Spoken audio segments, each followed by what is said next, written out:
Bun, astăzi avem o confruntare interesantă. Punem față în față un nou venit pe piață, gratuit, open work și, să zicem, campionul la categoria grea pe bază de abonament, Cloud Cowork.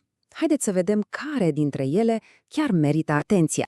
Și, atenție, începem direct cu o declarație de marketing destul de curajoasă. Cei de la OpenWork susțin sus și tare că produsul lor e de 4 ori mai rapid. O afirmație mare, nu-i așa? Acum, întrebarea e, se susține în realitate? Deci, cine e de fapt acest nou venit? Păi, OpenWork se vrea a fi o alternativă gratuită și, foarte important, open source. Asta înseamnă că oricine îl poate descărca, oricine poate vedea codul, ceea ce teoretic îi dă un avantaj imens față de competitorii care cer bani grei. Și uite așa ajungem la întrebarea de 1.000.000 de puncte. Chiar poate un instrument gratuit să-l bată pe campionul plătit la propriului joc? Ei bine, exact asta vom afla. Să-i dăm drumul. Ok, prima rundă. Aici ne uităm la ceva fundamental, costul și accesibilitatea. Adică, pe românește, cât de ușor e să te apuci de treabă cu fiecare dintre ele și, evident, cât te costă. Acum, la prima vedere, ai zice că e simplu, gratuit versus plătit. Dar stați puțin că nu e chiar așa. Ambele au nevoie de chei API plătite. Astea sunt practic biletele de intrare ca să poți folosi inteligența artificială din spate. Adevărata diferență stă în cum ajungi să folosești programul în sine. La OpenWork treaba e destul de simplă. Îl descarci de pe GitHub, iei o cheie API de la Google sau Anthropic, o introduci în aplicație și gata, ai pornit.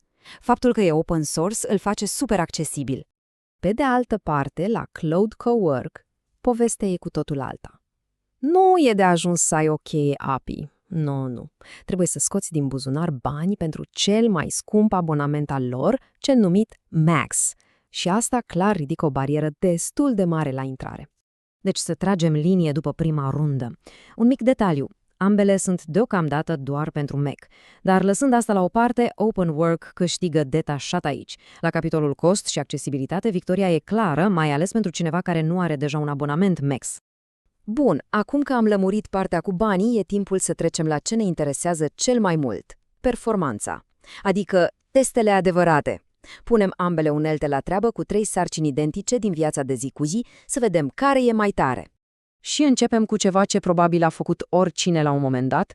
Prima sarcină este să organizeze un folder de downloads plin ochi cu de toate. O provocare simplă, dar foarte relevantă. Și aici avem prima mare surpriză a zilei. În timp ce Cloud Cowork și-a făcut treaba ca la carte, fără nicio problemă, OpenWork a clacat. Pur și simplu a eșuat lamentabil. Nu a fost în stare să execute o comandă atât de bazală.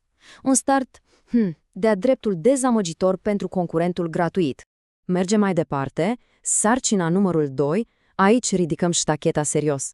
Am cerut ambelor instrumente să facă ceva complex, să scrie codul pentru un joc Tetris funcțional, plecând de la zero, doar dintr-un simplu prompt.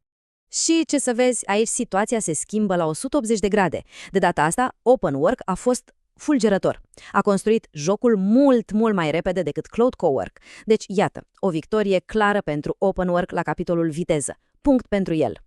Și ajungem la testul final, unul super practic de productivitate. Sarcina: crearea unui spreadsheet pentru un buget cu tot ce trebuie, inclusiv formule. Rezultatul, din nou, o diferență de la cer la pământ. De data asta, Cloud Cowork a fost de neoprit. A terminat treaba incredibil de repede, în timp ce OpenWork încă se chinuia. Se pare că la sarcinile practice, campionul plătit își arată mușchii. Ok, am vorbit despre viteză, dar știm cu toții că viteza nu e totul. Așa că, în ultima rundă, ne uităm la ceva mai subtil, calitatea rezultatului final și, per total, cum e experiența de utilizare. Și exemplul perfect aici e chiar testul cu jocul Tetris. Citez: a fost mult mai lent pentru Cloud Cowork, dar tot voi spune că Cloud Cowork a făcut o treabă mai bună. Asta spune tot. Deși OpenWork a fost mai rapid, jocul creat de Cloud Cowork era pur și simplu mai bun, de la grafică la cum funcționa. Deci morala, mai rapid nu înseamnă automat mai bun. Și mai e ceva. Cele două au abordări total diferite. OpenWork e ca un soldat disciplinat. deschide o fereastră de browser nouă, izolată, ceea ce e bine pentru securitate, și se apucă direct de treabă, fără întrebări. Pe de altă parte, Cloud Cowork se integrează în browserul pe care îl folosești deja și, foarte important, pune întrebări de clarificare. Asta duce la un rezultat mai personalizat.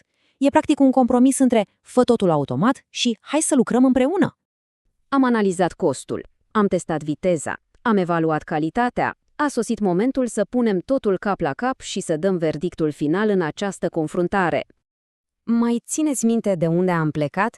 De la promisiunea Open Work că e de 4 ori mai rapid? Ei bine, realitatea din teren a arătat ceva complet diferit.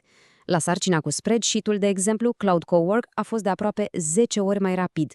Deci, da, promisiunea de marketing a fost spurberată. Și dacă ne uităm la tabelul final, imaginea devine foarte clară. Cloud Cowork domină categoric la capitolele esențiale: viteză, fiabilitate, calitate. Singurul avantaj real al lui Open Work rămâne costul, dar acest avantaj vine, se pare, cu niște compromisuri destul de mari de performanță.